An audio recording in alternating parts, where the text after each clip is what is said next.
Hello, beautiful sacred souls. My name is Alison Batty Capps, author of The Divine Within, Healing Ourselves to Heal the World, and owner of Blossoming Heart Wellness. We have been exploring the concept of vibration and what high vibration and low vibration means from a trauma-informed lens. This is episode 5, and it is called The Physics of Consciousness, What Vibration Actually Influences. So today we're going to be exploring a concept that is often misunderstood in spiritual circles, which is the concept of vibration. Many people talk about raising your vibration as if it magically attracts external events. But my understanding of it is that it's more subtle, it's more profound, and it's more trauma-informed. My understanding from my own healing journey and my own connection with the unified consciousness that is source, the way that I understand it is vibration influences our perceptions, our nervous system regulation, and our conscious alignment, not the external circumstances directly. And I think this is a more trauma-informed way of understanding the concept of vibration, which takes away some of the shame and guilt that implies that somehow your vibration is attracting negative experiences. I think it actually is influencing our perception, our nervous system regulation, and our conscious alignment with the external world. So this is a script I have written, and I hope you'll stay tuned. Before we get started, I just want to preface that this channel explores healing, trauma recovery, spirituality, and consciousness through a trauma-informed, psychologically grounded lens. What I share does come from my own lived experience, my own education and research, my healing journey, and my understanding of neuroscience, trauma, and spiritual integration based on my own channeling experiences. Nothing here is meant to be seen as dogma or absolute truth. It is always an invitation for conversation. And it is not meant to diagnose, replace therapy, medical care, or your own discernment. I instead invite you to take what resonates and leave what doesn't. I think that is what a truly spiritually aligned and awakened soul does, is offers opportunities for resonation and opportunities to leave what doesn't resonate. I believe that you are always the authority of your own experience. You may hear me use spiritual language, symbolic imagery, or speak about mystical experiences. I want to preface that spiritual experiences can be meaningful and real, and they are also meant to be held with grounding, discernment, and nervous system safety.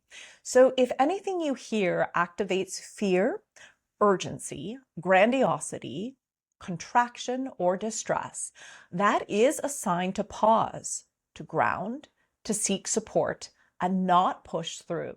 That is an indication that either one of my teachings is a wound within me, or one of my teachings is triggering a wound within your own nervous system. So my intention is not to awaken, to save, or to heal anyone. It is merely to share what has helped me in my own awakening journey, what has helped me reconnect with my own body, my agency, my sovereignty, my humanity, and yes, my inner divinity and direct connection to God consciousness. So you get to decide what supports you on your own path. That said, if something does resonate with you, it may support your own journey of awakening and healing. All right, let's begin. So I want to explore the concept that vibration shapes perception.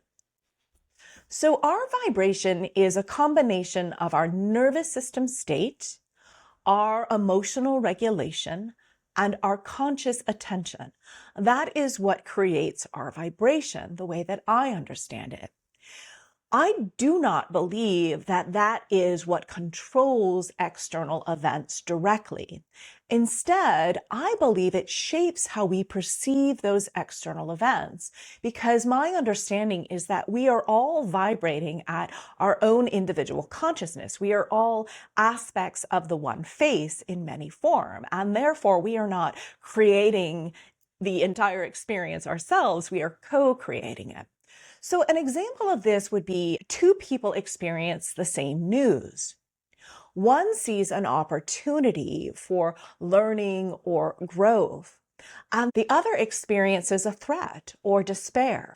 The individual who saw an opportunity for growth or for learning, they are in a regulated nervous system and they are able to attend to the parts of themselves that held the wound so that they have emotion regulation and they are experiencing conscious attention, which is what is like a high vibration state. It is our ability to stay in a calm and peaceful stance in the face of adversity. So why is this trauma-informed healing emphasizing nervous system regulation important? Well, I think it's important because when our body is calm, when we have developed the ability to regulate ourselves, our perception actually widens and we notice possibilities as well as danger. It doesn't mean that the danger goes away. It just means that we recognize that there are possibilities. So what does high vibration mean from this perspective? Well, high vibration means that we don't avoid pain. So low vibration would be we feel the pain, we are overcome by the pain, we might be afraid of the pain, and we push it away. What high vibration means is it is the capacity to observe and respond from clarity instead of being hijacked by fear, reactivity, or conditioned patterns. Those are all indications of a wound. And so from this trauma-informed perspective, it isn't that you are high or low vibration, you are healed or unhealed, and it is a level of your healing. And so the more healing work you do, the easier it is for you to see opportunities as well as danger, and you can take action that is in alignment with your highest good, with clarity, and you can engage with others from a place of compassion, which means you won't re-traumatize yourself or traumatize others. So from a neuroscience insight, this is because the prefrontal cortex is online when we are in a regulated nervous system. And the prefrontal cortex is responsible for executive functioning, decision-making, and it operates best when the amygdala, which is the fear center, is regulated. So your vibration is your brain's ability to see and respond effectively to situations. So a high vibration just means you have done enough of your own healing work to be able to keep your frontal lobe online, even when the amygdala is activated. So let's explore how vibration shapes behavior. I want to take out the term vibration and I want to replace it with a regulated state of being. So a higher vibration is actually a regulated vibration. It means that our choices are aligned with our values rather than our reactive impulses. A high vibration is a healed state. So when your nervous system feels safe and grounded, you may notice more synchronicities, meaning coincidences arise not because you magically attract them, but because your awareness is open to them. Relationships feel more authentic because you're better able to set boundaries, notice red flags, and engage from integrity rather than from compulsion. And your decisions become clearer. You act with intention instead of survival-based reactivity. So what is an example of someone in a healed state or someone with high vibration? Well, I think it's important to first look at what the opposite is, okay? So someone with a deregulated vibration may repeatedly choose partners who trigger old trauma patterns, not because they are low vibe and are morally somehow bad, but because they haven't yet done their inner healing work to recognize that pattern or how to regulate their nervous system. So with nervous system regulation, individuals can better see patterns and make different choices. So that is what high vibration means, is it means that you have done enough of your healing work to be able to recognize patterns related to your own ways of engaging in the world. So from a psychological insight, behavior is a reflection of internal states.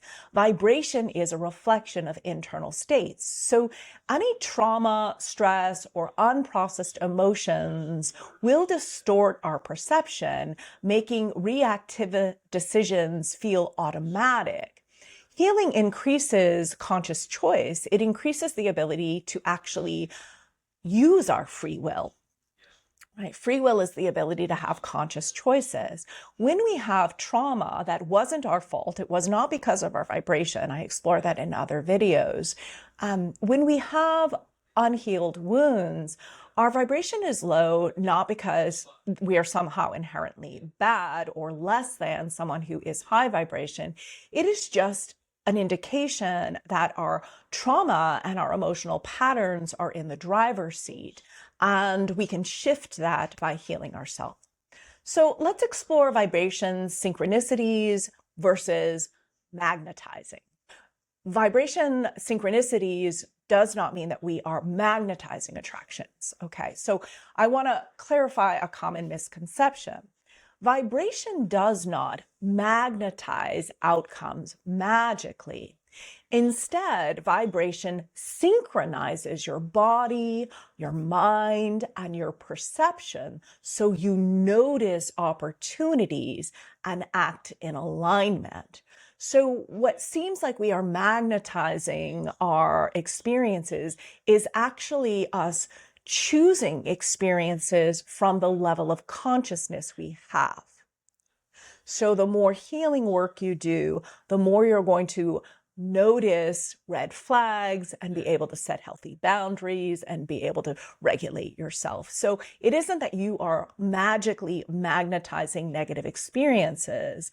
It's that your level of healing affects how you perceive the world and then the choices that you make. Synchronization is the ability to be present, receptive, and self-aware. Synchronization happens when we are healed. That is essentially what a high vibration is. It's a healed state of being. So when you are aligned, you see what resonates, what is safe, and what supports your growth. And you can see clearly what isn't safe, what doesn't support your growth, and you can have boundaries to step away from. If you're in an unhealed state, you might have developed coping skills to keep you engaging with others that are unsafe as a protective mechanism. That isn't a flaw. That is intelligent design that was necessary in childhood. An example of a person operating from high vibration, or what I like to call a healed state, is they may perceive a new job opportunity or a supportive community, and they might move towards that.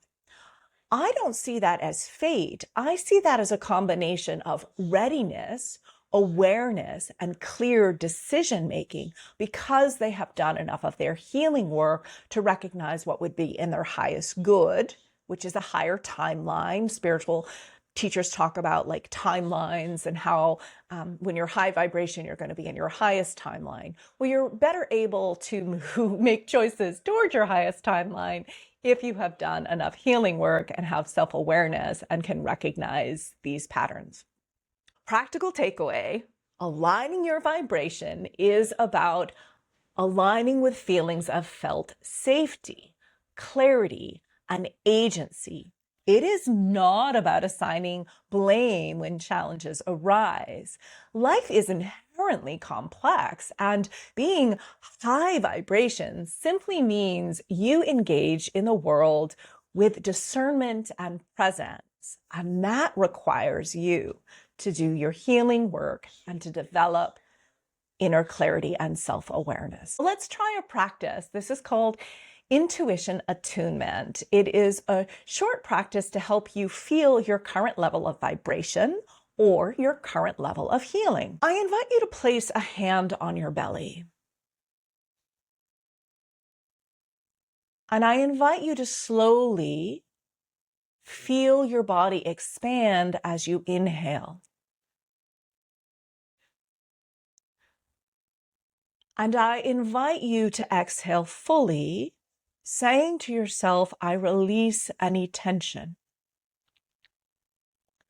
And then ask yourself silently, what is true for me right now?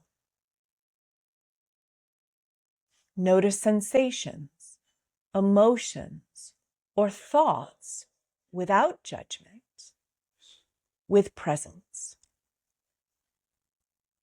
This attunes your internal state and teaches you to distinguish your intuition, which is your ability to witness with clarity and discernment, from fear or conditioning. Fear or conditioning may still arise, but you will witness it and you will recognize those are parts of me that need help healing. With consistent practice, you strengthen vibration alignment, or you strengthen your soul's ability to be the leader in charge of your life, and your parts begin to trust that soul leadership is possible. This is not punishment or reward. This is what healing looks like. This is what remembering your inner divinity means. It means being the conscious witness and observer, engaging from your soul, recognizing the fragments of your soul that took on the wounds from your experiences in life, and then holding them rather than letting them run the show. Today we explored how vibration shapes perception rather than controlling events, how regulated vibration informs behavior and conscious choice, and we explored the difference between synchronization and magical thinking. A practical attunement exercise to feel and adjust your vibration was also offered. I want to thank you for showing up, for honoring your nervous system, and for choosing awareness over judgment. Remember, vibration is a tool for alignment. It is not meant to shame or create blame. It does ripple out into your relationships, your choices, and daily life. In closing, mystical experiences, symbolic dreams, and spiritual insights are deeply personal, as is healing. They are best understood slowly, with grounding, and often with professional or community support. True spiritual growth does not disconnect us from reality. It actually helps us inhabit it more fully. I do not offer private spiritual guidance, diagnoses, or personal interpretations through comments or messages, nor do I engage in friendships with individuals who just reach out through my accounts because they have seen my videos. If you are navigating intense emotional, spiritual, or psychological experiences, please seek trauma-informed professional care or trusted support. That said, I do offer mentorship through my business, Blossoming Heart Wellness, and my website is blossomingheartwellness.com. And my book, The Divine Within, Healing Ourselves to Heal the World, may be a possible resource to support your own healing journey so that you can develop that same ability to recognize what is happening inside yourself and have more choice and agency to engage from that witness consciousness versus from the wounds. I believe that is truly what high vibration means. I invite you to take gentle care of yourself, and I'll see you next time. I love you all.